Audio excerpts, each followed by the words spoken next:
from NFL Draft Study, the 33rd team, Ian Valentino. And Ian, we were just talking before we started that this is your time of the year. And this is going to be a pretty crazy draft because there's lots of teams that have huge needs.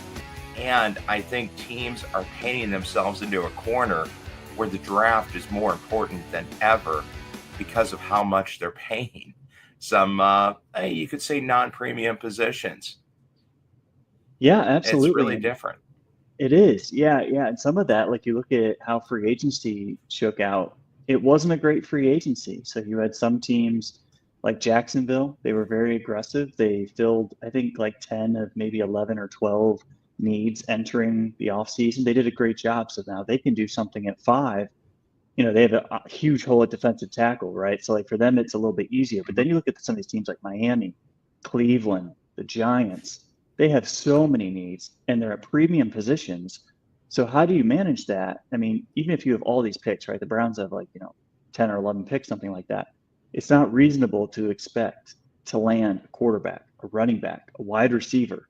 For most teams, it can happen, but the margin's very slim. So I think you're right. Like this is a very unique class because it's not the deepest draft ever. It's not the most top heavy draft ever either. So because of that, I think we're in for a very entertaining NFL draft. Yeah, and we're talking about it. We've been talking about all the free agency moves on Spotlight on the NFL over the last month with Alex Campbell. And, I think it's something that we're seeing a continuation of trends.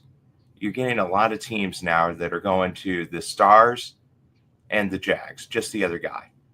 And no team doing that more than the one that I follow, and I'm in Kansas City. They have the highest paid player at three, I think what you would call nine premium positions now, with Trey Smith, Creed Humphrey, and no offense to him, he's still an amazing player, still had a good year, but and obviously declining Travis Kelce. He's still the highest paid tight end. And that really makes the draft so huge because you can't go out and just buy players. And I think the Chiefs are actually spending more to keep guys that are good, maybe overpaying for the position because their draft position is so low all the time.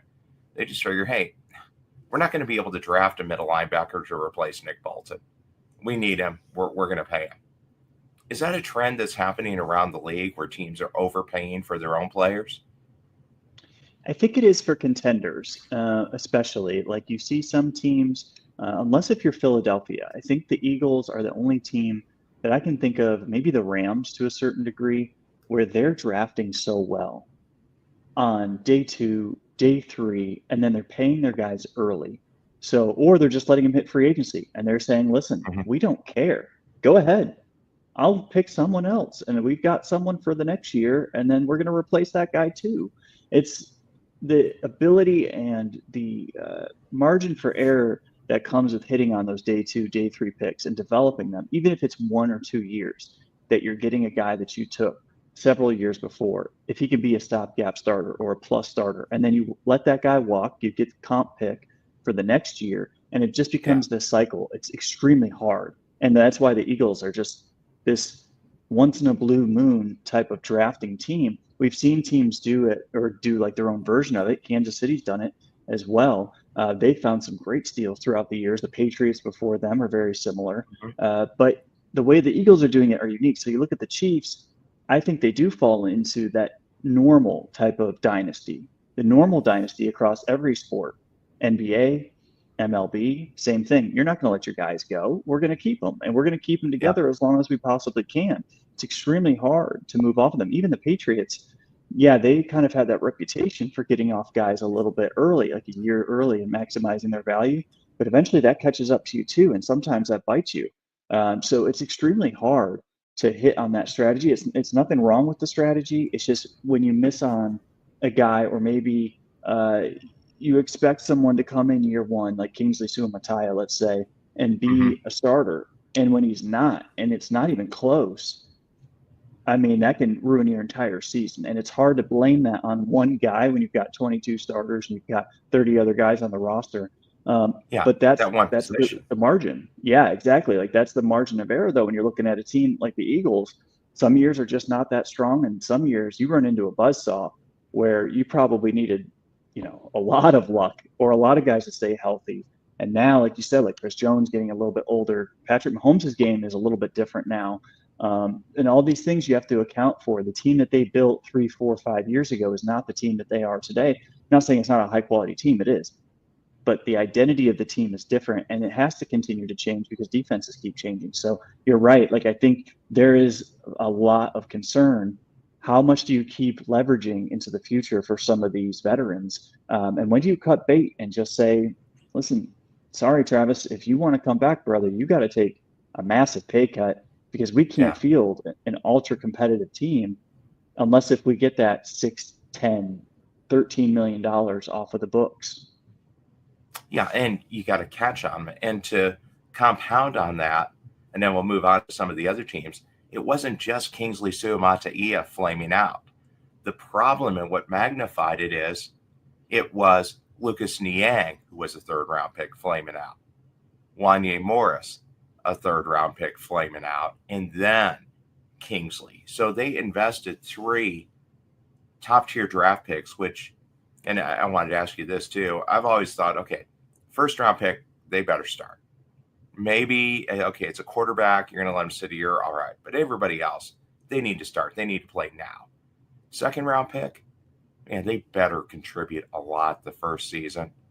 And a third round pick, they need to play. They need to play and they need to start really year 2, especially if you're churning and burning guys and you're not doing second contracts. Well, you have one position on the field where you burned 3 premium draft picks in 3 years, and none of the guys can play. And then you add to it, you burned a second round pick on Sky Moore, who's really good at getting the coffee orders. And he's a really nice guy, but man, he can't play. So that margin of error, like you said, it's dialed down to nothing because that one position, they were good enough to go 15-1 when they were trying, but that one position killed them from their ultimate goal. And they tried 3 times to replace it. And I guess really a 4th because you signed DJ Humphries too. Yeah, it's true. And some of that is who did you pass on to give this guy an opportunity? Mm-hmm. And that's part of the equation too, is like you're banking on these guys working out and you only have so many guaranteed roster spots. A lot of teams, coming into training camp, you've got the majority of the roster already locked in. Unless if there's an injury, basically 45 to 50 guys are guaranteed to make that final roster. You're not going to have room to fit someone in. So because of that, that ability to hit on those guys, it cascades into years because you're maybe passing on a guy in free agency because you're hoping to land, or you think you have good intel so you can land someone on day 2 or day 3. And then if that guy doesn't hit, well, maybe you didn't sign a veteran and that veteran could have done a better job. Or the next year you're saying, oh yeah, we think he's going to develop. He has to develop. We already invested in him. We're not going to sign someone yet. We're not going to take someone at the same position a year later. Well, if you've done that and year 2 is not better, that guy's basically, there's some late bloomers. You don't want to write everyone off, but you've already lost a massive amount of value. And really, generally speaking, good NFL players are good pretty early. Like if they're not hitting on year 2, I'm not saying it'll never happen, but those start to be the aberrations. And so you really want guys, we talk about like athletic prime may be 27, 28. But as far as production and contributing and getting on the field, at least in a rotational role, you really got to have guys in the field by that year 2, year 3 mark. Absolutely. And if not, then you've kind of just missed and you've got to go back to the drawing board. Yeah, there's not many Trey Hendricksons who turned it on in, I think it was year 3. Well, hey, speaking about that, let's talk about quarterback because that's been a issue and it's obviously it's the position that drives the league. If we look back to the 2021 draft, which was supposed to be a decent quarterback draft, there were 5 QBs taken in the first round.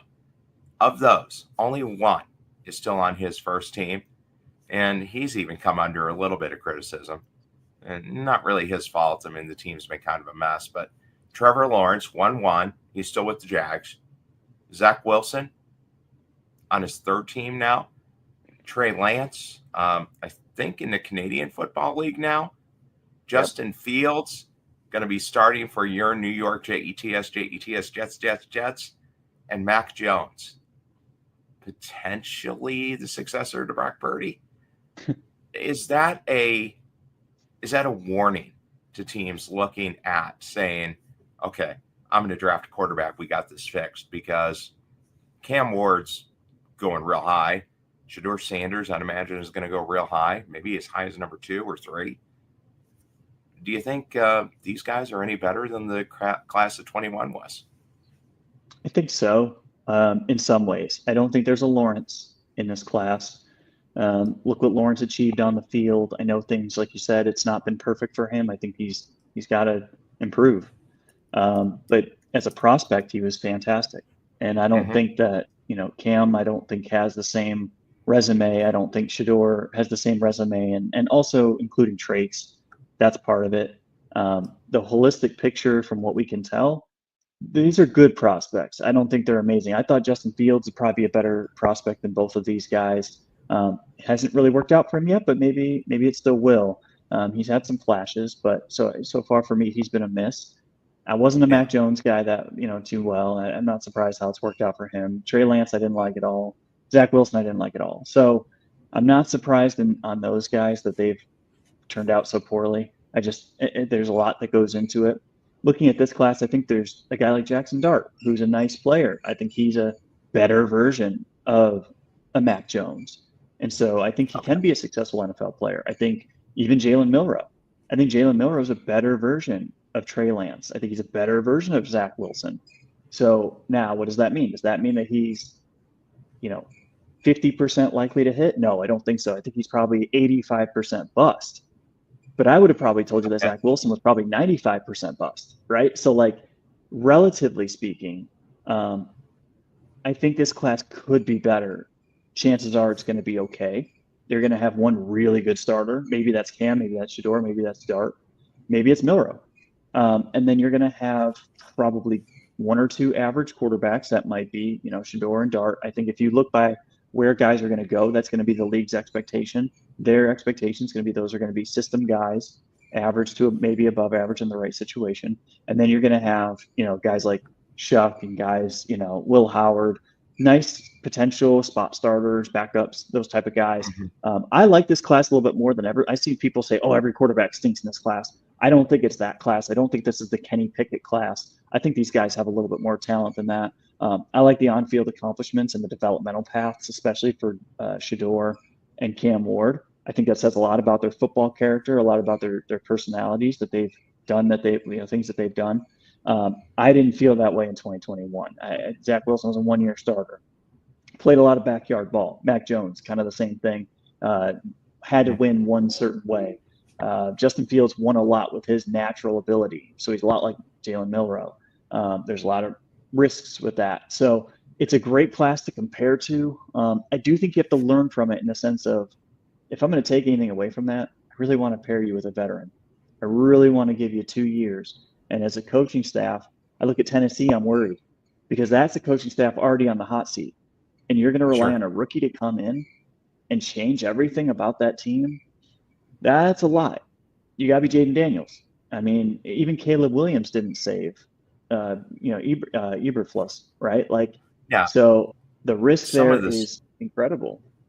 Some of the stories coming out of Chicago, though, the fact that the offensive coordinator was telling Caleb Williams, I don't have time to go over the game tape with you.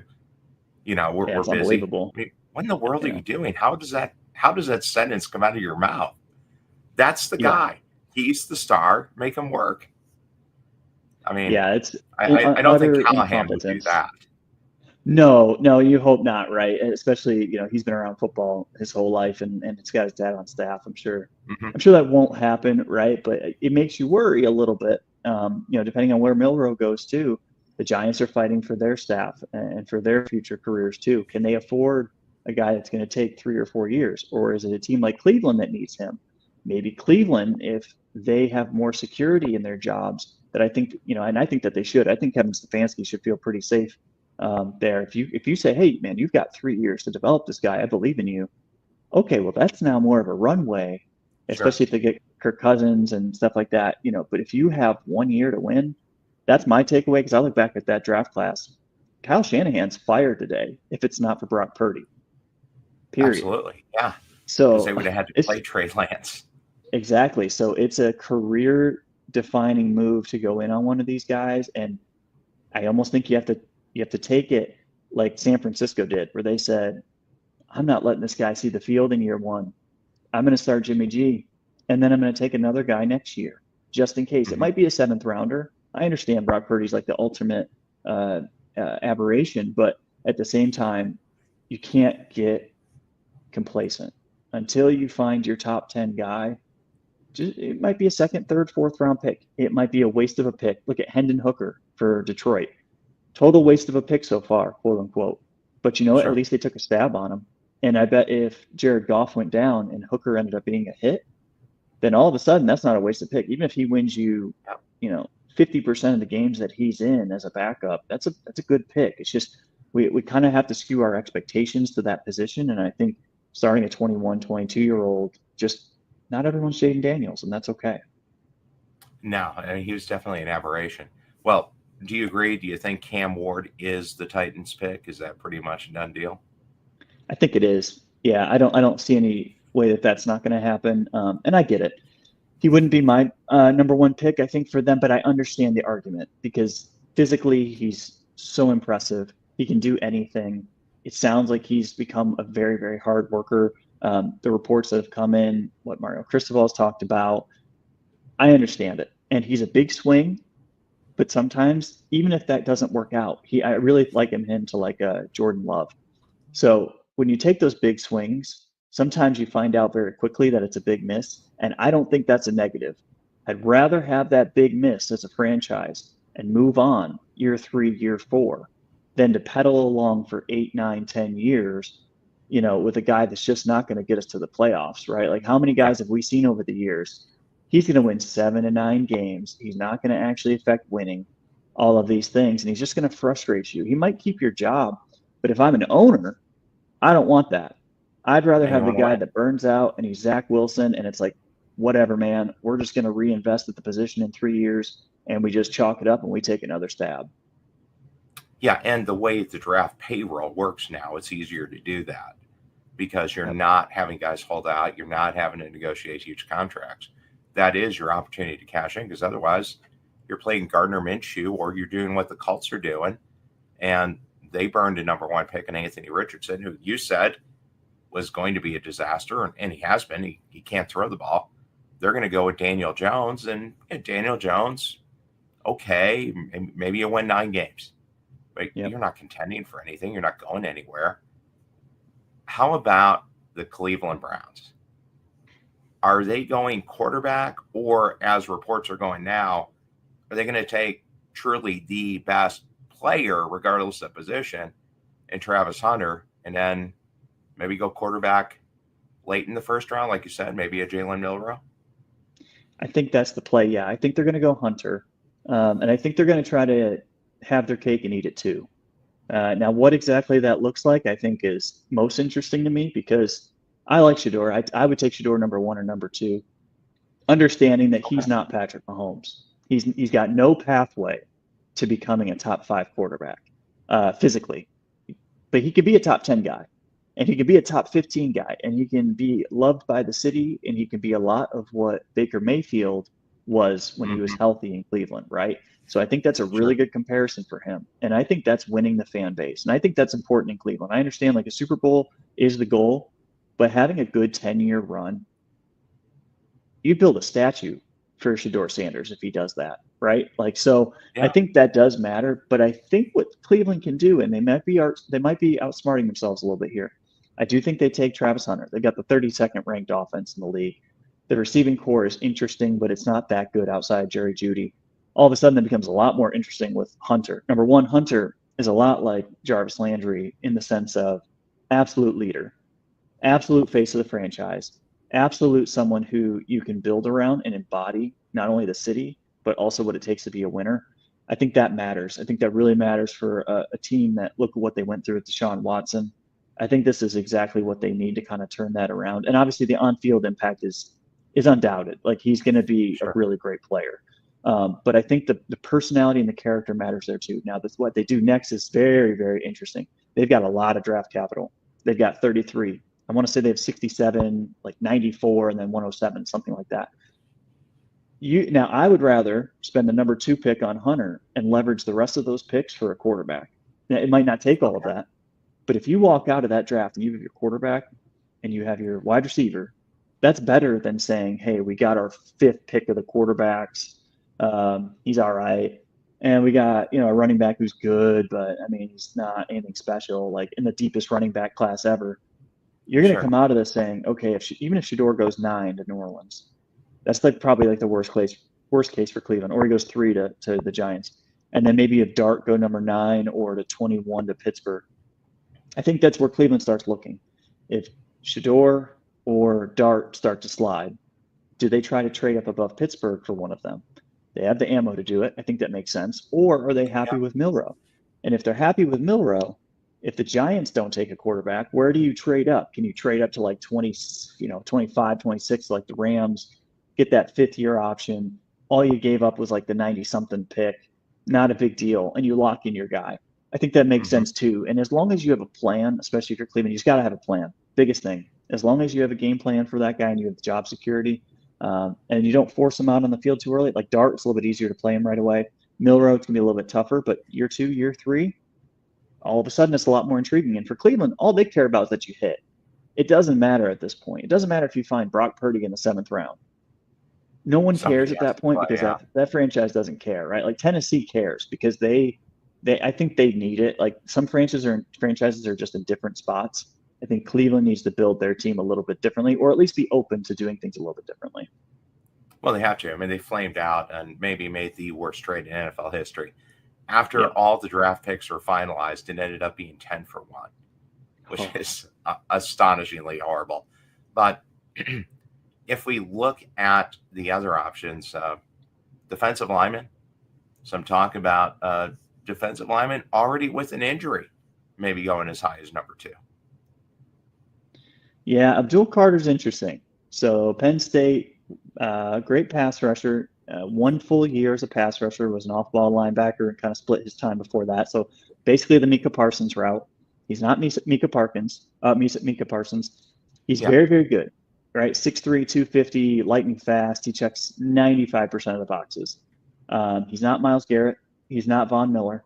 He's very, very good though. So what do you do with that? If you're Cleveland, you've got a deep history of taking pass rushers with injuries, and it's not worked out. Like that goes back to the late 90s. I think Hmm. I think there is some bad juju there, and like I would not touch that. If I have the chance at Travis Hunter, I don't touch that.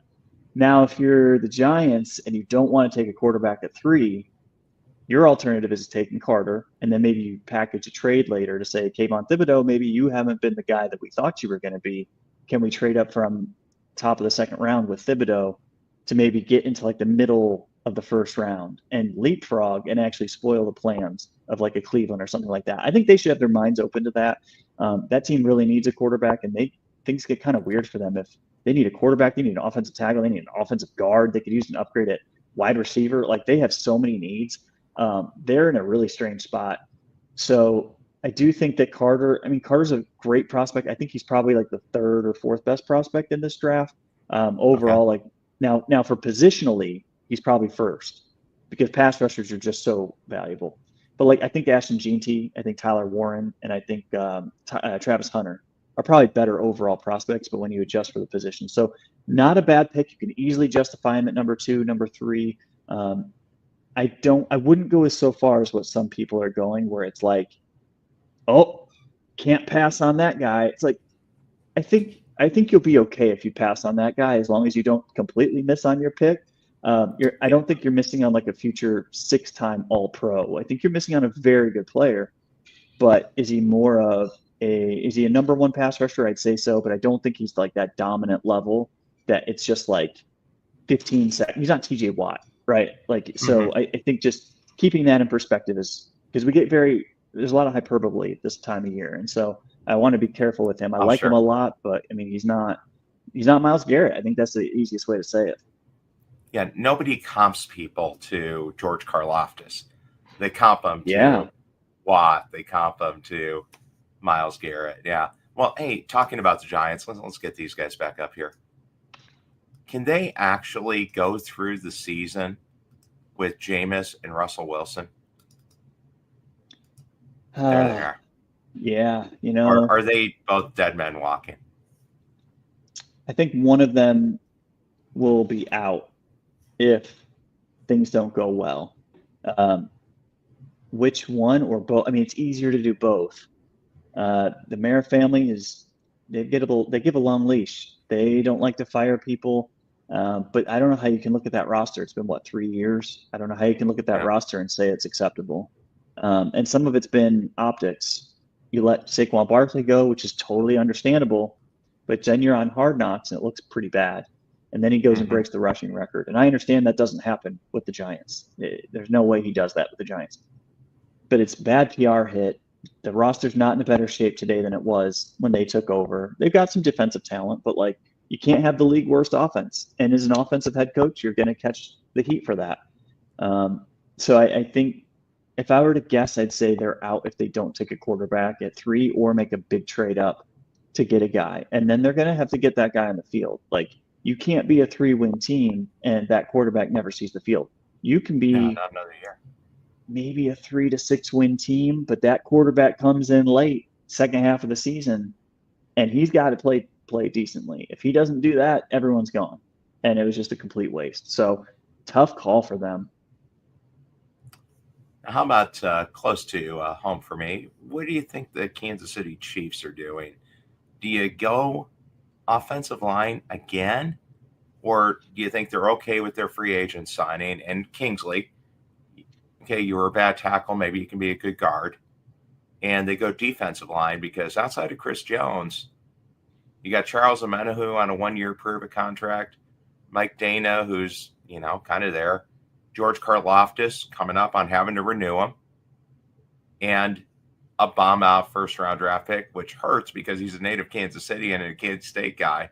Felix Amudike-Izuka. He's not there. Yeah. Need a wanted poster for him. Where do they go? I think you can totally justify tackle. And I think if you do tackle, you're saying it's Jalen Moore. We just don't trust you. We like you. You got good traits. Maybe we liked your advanced analytics a little bit more than what some others did. It's hard to invest that much money into a backup / swing tackle from another team. But they didn't invest so much to where I feel like 2-year deal. Like it's a significant deal.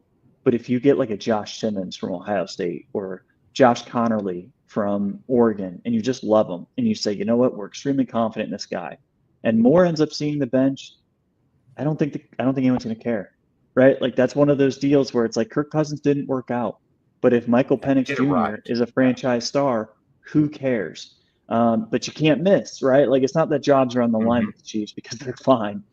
But winning's on the line. Be able to play. Yeah, so the guy's got to see the field if you're going to do it. But short of that, my expectation, honestly, is that they address that day 2. They don't deal with that until day 2. We'll add some depth. Maybe that depth ends up replacing Juwan Taylor in the future. Maybe he ends up being the future left tackle. We just need a body. First round, I actually really like that defensive line plan because I've been looking at that defensive line and saying the same thing. They need another high-level contributor to put next to Chris Jones, whether it's to replace him over time.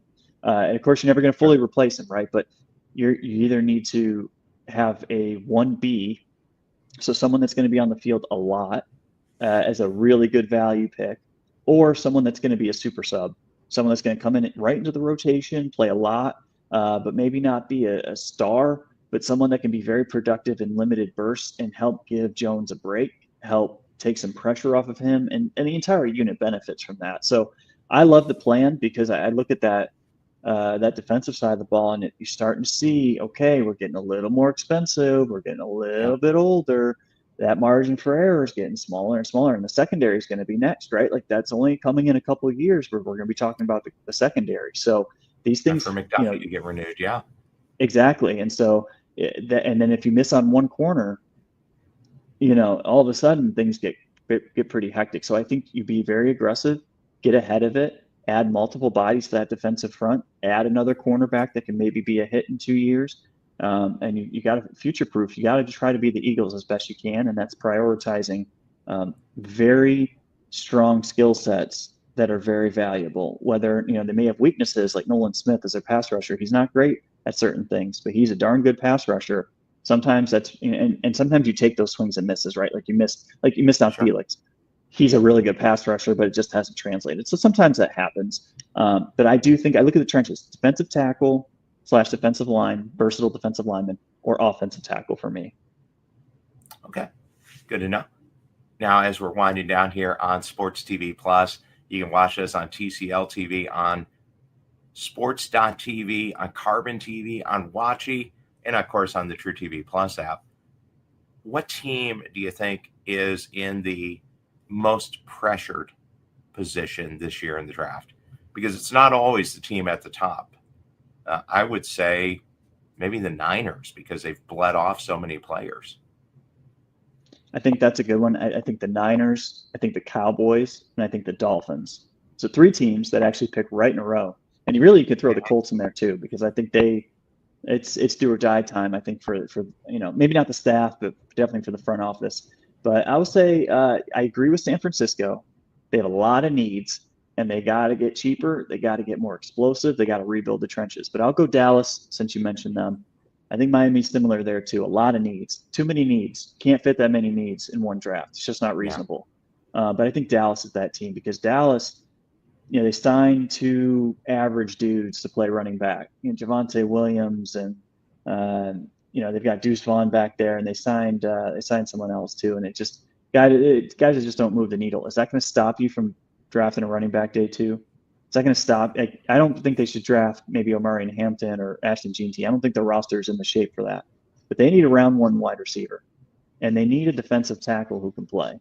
So those are major needs. They need a right guard that can come in and play. Like you're talking about 4 starting positions at the 3 of the 4 most premium positions outside of quarterback, right? So I think that especially for their offense, they've got to have a running back. So I'm worried about them. Their evaluations and their drafting is generally very good, but this team's just been in a funk. Like they've had such strong off seasons. They had a stretch there where they were really, really good, and it was very impressive what Stephen Jones was doing. But the last couple, it's just I'm wondering, what changed? If maybe the rest of the league kind of caught up and erased some of the margins that they were winning in. I don't know if it was analytics or what they were doing, but they were doing things better a few years ago, and I think their talent evaluation and their development has not quite been up to par, and it's led to,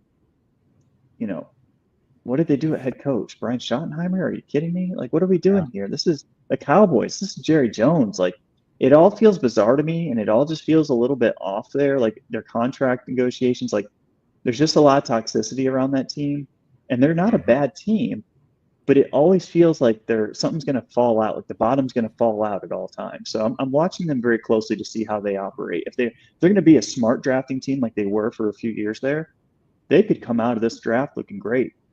If not, if they start to get cute, zig when it's not time to, like sometimes you can go against the grain. I don't want them to. I want them to go back to what they used to do, which is build the trenches and hit on your playmakers.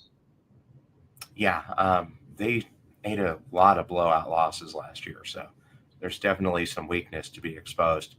And finally, what team do you think is going to kill it in the draft that's not drafted in the top 5?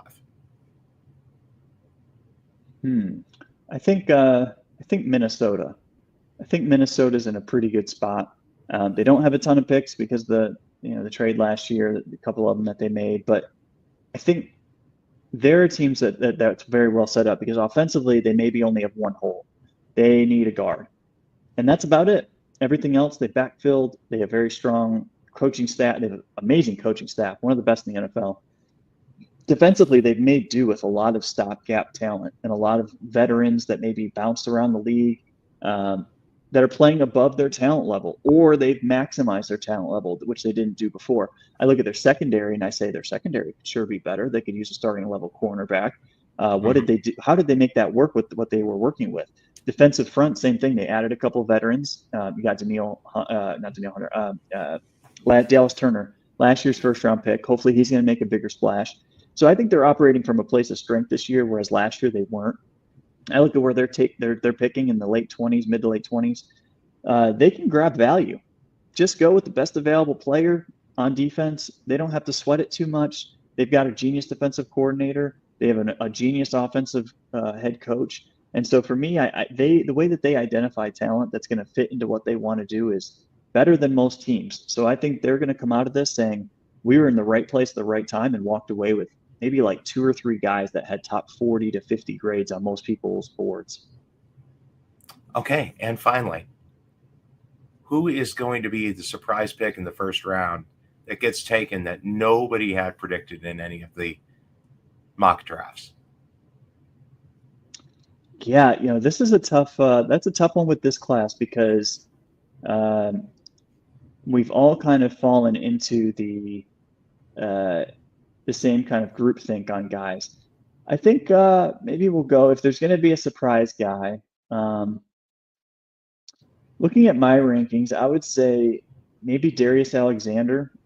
He's a defensive tackle from Toledo. So great versatility, can play all across the defensive line. Dude is super quick. He's perfect for a multi-front team because he's great as a 5 technique, great as a 3 technique. You can even line him up on the edge occasionally. He does some freaky things for a guy his size. But he's 24, 25. So that's the issue with him. Is a team going to take that guy that old, especially in a really good defensive tackle class? That's my hesitancy, but I don't see him in that mix. And I think talent-wise, he's there. The question is whether you invest that heavily into an older guy. Maybe not. I've seen so many names. I'd say Azariah Thomas, too, a cornerback from free safety. I've been putting him in the first round of mocks because he's the best press man in the group in this entire class. But he's a 4.55, 4.6 guy, which generally you don't see go in the first round. So got to get that. Yeah, you got to be able to turn and run, but he's so long that he's almost like that Nnamdi Asomugha type of throwback type of player. And so I love those type of guys. It's very specific, though. You talk about Minnesota, that makes a lot of sense for them. Philadelphia makes a lot of sense.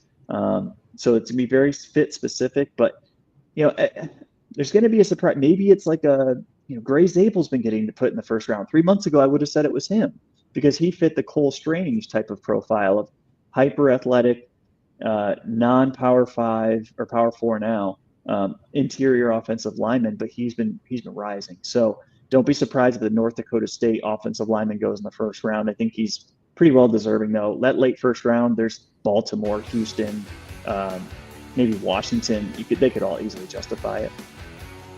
Well, North Dakota State, the Bison are always good in their level. They play great, and Chris Kleiman, their former head coach, has been doing the same thing now with the Big 12 at Old K-State. Ian, where can people reach out to you and get some of your coverage, get up to speed before the draft hits here? We're in NFL draft season. Yeah, we sure are. And so I'm over at A to Z Sports and the 33rd team, covering NFL draft, college football every day, at Twitter, at NFL Draft Study. Awesome. Thanks a lot for joining us here, getting you a little bit in the spirit and prepped up for the NFL draft. By all means, follow Ian on X as well. And stay tuned here to Sports TV Plus for more NFL coverage and some other great sports and entertainment. Thanks for tuning in, and we'll see you here on the field. Have a great night.